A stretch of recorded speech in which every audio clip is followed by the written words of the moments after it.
Hello guys, welcome to back my YouTube channel. और आज हम आपको कराने वाले हैं अवतल दर्पण द्वारा प्रतिबिंब का बनना।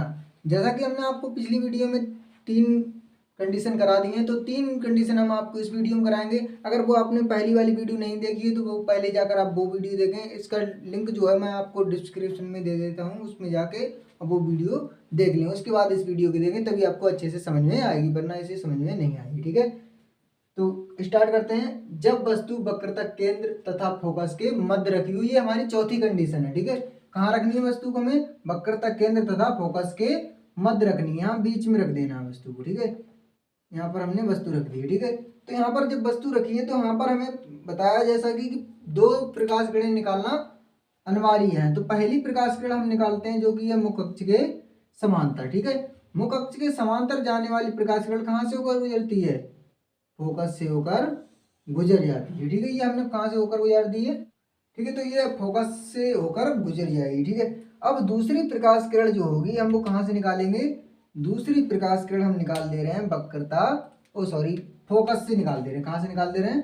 फोकस से। जो प्रकाश किरण फोकस से दर्पण पर आपतित होती है वो परावर्तन के पश्चात कैसी हो जाती है? मुख अक्ष के समांतर हो जाती है। मुख अक्ष के हम कर देंगे समांतर। ठीक है, अब जब हम मुख अक्ष के समांतर करते हैं तो ये प्रकाश किरण परावर्तन के पश्चात जहां पर मिलती हैं वहां पर हमारा क्या बन जाता है? वस्तु का प्रतिबिंब बन जाता है। तो यहाँ पर ये प्रकाश किरणें मिल रही है, यहाँ पर हमारा क्या बन जाएगा? वस्तु का प्रतिबिंब बन जाएगा। और ये जो वस्तु है, प्रतिबिंब जो है वो कहाँ बन रहा है? वक्रता केंद्र से इधर बन रहा है, यानी वक्रता केंद्र से परे लिख सकते हैं, वक्रता केंद्र और अनंत के बीच में, क्योंकि इधर अनंत है और ये क्या है? इधर वक्रता केंद्र है। तो हम यहाँ पर हमने लिखा है तब इसका प्रतिबिंब जो होगा वक्रता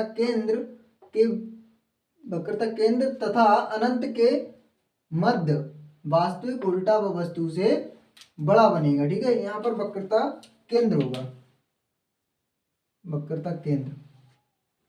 ठीक है, अब अगली कंडीशन देखते हैं। इसी प्रकार से अगली कंडीशन है जब वस्तु फोकस पर स्थित हो। ठीक है, अब हमारी वस्तु कहाँ पर रखी जाएगी? बिल्कुल एग्जैक्ट फोकस पर रखी जाएगी। ठीक है, तो ये वाली जो कंडीशन है वो इम्पोर्टेंट है, अच्छे से समझें। ठीक है, तो यहाँ पर हम वस्तु को यहाँ पर रख देंगे फोकस पर। ठीक है, जब हमने वस्तु को कहाँ रखा? फोकस पर रखा, तो हम पहली प्रकाश किरण हमने जो निकाली वो निकाल दी मुख अक्ष के समांतर। और जो मुख अक्ष के समांतर जाती है वो परावर्तन के पश्चात कहाँ से गुजरती है? फोकस से होकर गुजर जाती है। और हम इसे बिल्कुल सीधा निकाल देंगे इधर। ठीक है, अब दूसरी जो प्रकाश किरण होगी वो हम कहाँ से निकाल सकते हैं?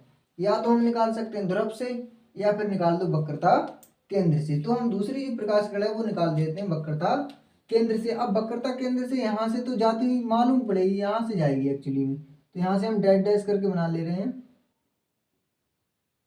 अब यहाँ से प्रकाश किरण जाएगी ऐसे। ठीक है, अब जो प्रकाश किरण वक्रता केंद्र से होकर जाती है वो परावर्तन के पश्चात उसी मार्ग में वापस लौट के आती है। तो इसी मार्ग में से हम क्या कर देंगे? वापस लौटा देंगे। ठीक है, जब ये इसी मार्ग में वापस लौट कर आएगी तो हम देखेंगे कि ये दोनों प्रकाश किरणें जो हैं वो एक दूसरे के समांतर हो गई हैं, बिल्कुल रेल की पटरी जैसी होती बिल्कुल वैसी हो गई हैं। अब ये प्रकाश किरणें कहाँ पर मिल सकती है? रेल की पटरी आपने सुना है कहीं पर मिलती है? नहीं मिलती है ना, क्योंकि वो हमेशा उतनी समांतर लगी होती हैं, तो वो नहीं मिलती हैं। ऐसे ही ये प्रकाश किरणें एक दूसरे के कैसे हो गई हैं? समांतर हो गई। तो ये प्रकाश किरणें एक दूसरे से कहीं भी नहीं मिलेंगी। ठीक है, अगर ये कहीं नहीं मिलती है तो यानी हम कह सकते हैं कहाँ पर? जब समांतर प्रकाश किरणें आती कहाँ से हैं? अनंत से आती हैं। तब जी अभी ये समांतर प्रकाश किरणें हैं तो जाएंगी कहाँ तक? अनंत तक जाएंगी।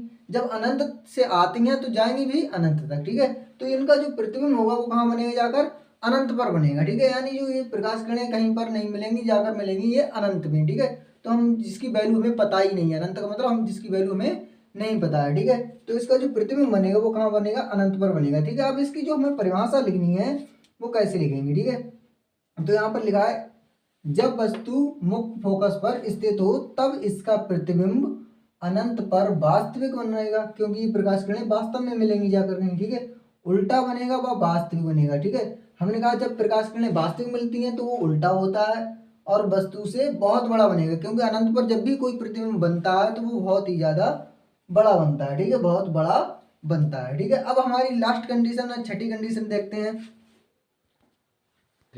तो हमारी छठी कंडीशन है जब वस्तु मुख्य फोकस तथा ध्रुव के मध्य रखी, यानी ये हमारा मुख्य फोकस है और ये हमारा ध्रुव। अब हमें इसके बीच में रखना है वस्तु को, ठीक है। तो हम यहाँ पर एक वस्तु रख देते हैं इन दोनों के बीच में, यहाँ पर रख देना, और वस्तु को जरा छोटा रखना क्योंकि इधर जो प्रतिबिंब बनेगा उसमें बनाने में दिक्कत ना हो जैसे, ठीक है। अब देखो यहाँ पर हमें फिर से दो ही प्रकाश किरणें निकालनी है।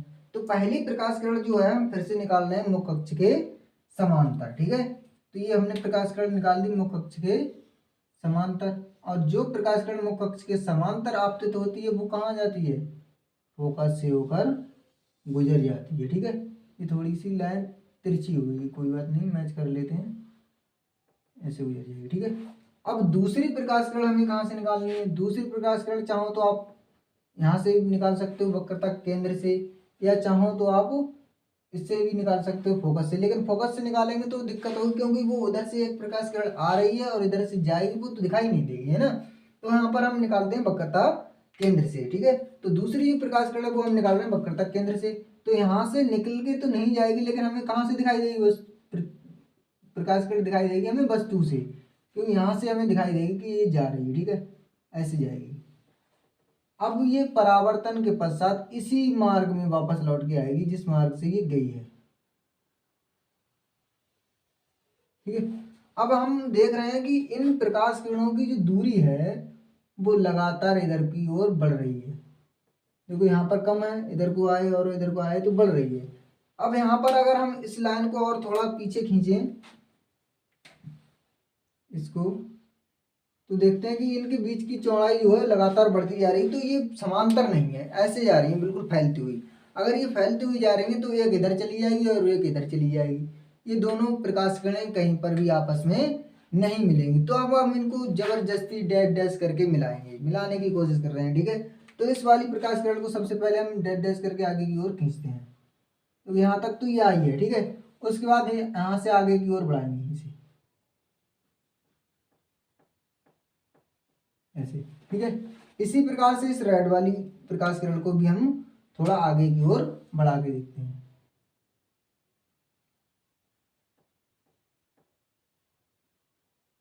और ये प्रकाश किरणें जहां पर ये दोनों मिलेंगी वहां पर हमारा वस्तु का क्या बन जाएगा, प्रतिबिंब बन जाएगा। और ये वस्तु का जो प्रतिबिंब होगा, ध्यान से देखिए ऊपर वाला सिरा ऊपर ही है, तो इसका जो तीर का चिन्ह रहेगा वो ऊपर ही रहेगा, ठीक है। ये तीर का चिन्ह कहाँ रहेगा, ऊपर रहेगा। और इसको हम ए डैश और इसको बी डैश दे देंगे क्योंकि इसको नाम ए और बी देने वाले हैं, ठीक है। अब देखो यहाँ पर क्या हो रहा है कि प्रकाश किरणें वास्तव में नहीं मिल रही। कैसे मिल रही हैं, वास्तव में नहीं मिल रही है। इनको हमने जबरदस्ती मिलाया है, यानी ये काल्पनिक प्रकाश किरणें खींची हैं। हमको लगेगा कि ये प्रकाश किरणें इस वस्तु से चलकर आ रही हैं, ठीक है।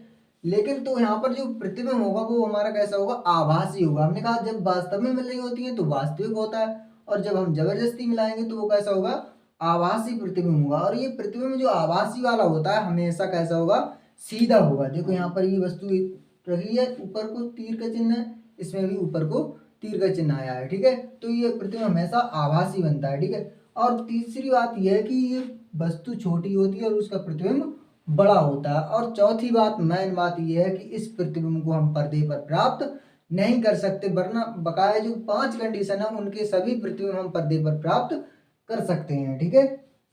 तो इसकी जो थ्योरी है वो हम लिखते हैं। तो हमने लिखा है, जब वस्तु मुख्य फोकस तथा ध्रुव के मध्य स्थित हो तब इसका प्रतिबिंब दर्पण के पीछे, कहाँ बना ये, दर्पण के पीछे आभासी, ठीक है। कैसा बनेगा ये, आभासी व सीधा व वस्तु से बड़ा बनता है। कैसा बनेगा, वस्तु से बड़ा। देखो वस्तु इतनी छोटी है और प्रतिबिंब इतना बड़ा है। और इसमें ये लिखना, नोट में यही बात याद रखना आपको, इस प्रतिबिंब को पर्दे पर प्राप्त नहीं कर सकते, बकाया सभी का प्राप्त कर सकते हैं। Thank you for watching this video. Channel को सब्सक्राइब करें, वीडियो को लाइक करें। धन्यवाद।